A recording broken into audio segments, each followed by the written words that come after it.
Jesus Christ now is in his full ministry, and he's preaching and gathering his disciples and traveling. And Herod hears once again there's this voice from the people about following what? The commandments of Moses and living a virtuous life. And for someone not living in that same virtue, it's a message he doesn't want to hear. All of us, by the gift of faith that we've received, have to be evangelizers. And what's our experience with that when we try to share sometimes our faith with some people who don't want to hear it?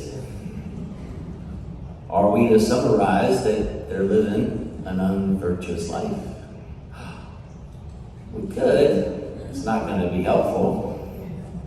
And all of us, when we evangelize, it will always be heard in a more heart-opening way if we acknowledge who we are. We're all sinners.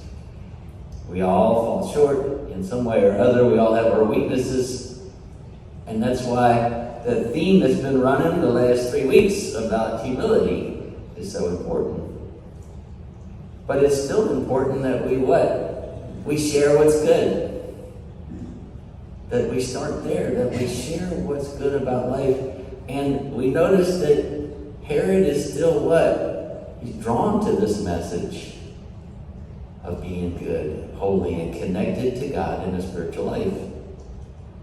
Because the truth about our own sometimes frustrations with evangelizing or trying to get someone we care about to have more of what we think is a meaningful spiritual life, to step in so that we could see them with us at ministries or church, we have to remember in their own heart, created by God, set right on earth by God himself, that they want to hear what's good, loving, and true. That the message we bring is anticipated. And that we can what? Sometimes just drop little things and leave it with God. We spent a year really on evangelization at seminary, and they kept returning to this one point, and I've said it before, but we'll keep dropping it. Telling people what they ought to do and should do is not heard well. Telling people what works for us is heard well. If we think about our favorite recipes, if we found a vitamin that really made us feel better, what would our message be? Well, I would say, I'm now taking the Centrum Silver, and I notice I have more energy. It's better for me. I don't have to tell people, I think you should take Centrum Silver. No, we can share it in a different way. I'm taking something and I feel better. I go to Mass because it connects me to God and I'm stronger. I'm connected to a spiritual family of faith because it comforts me.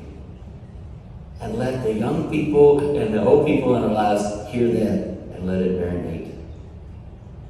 And then always use what's true about the beautiful words that we have from the Lord.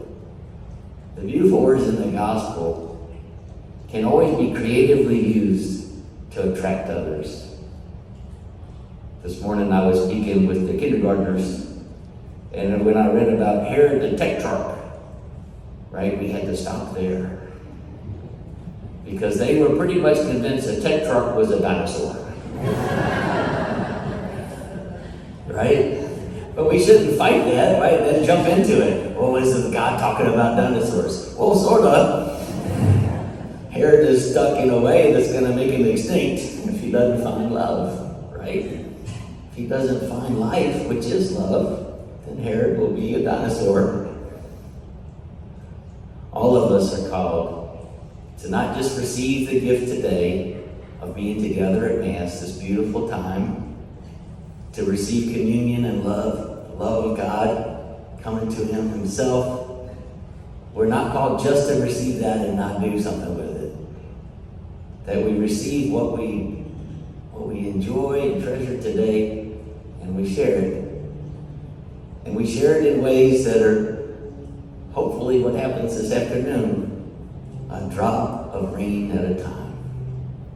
That we keep dropping the goodness of the virtuous life, the goodness of following the commandments, the goodness of being close in a community of faith, the goodness slowly dropping, so that my people hear a word or two in our words that draw them in.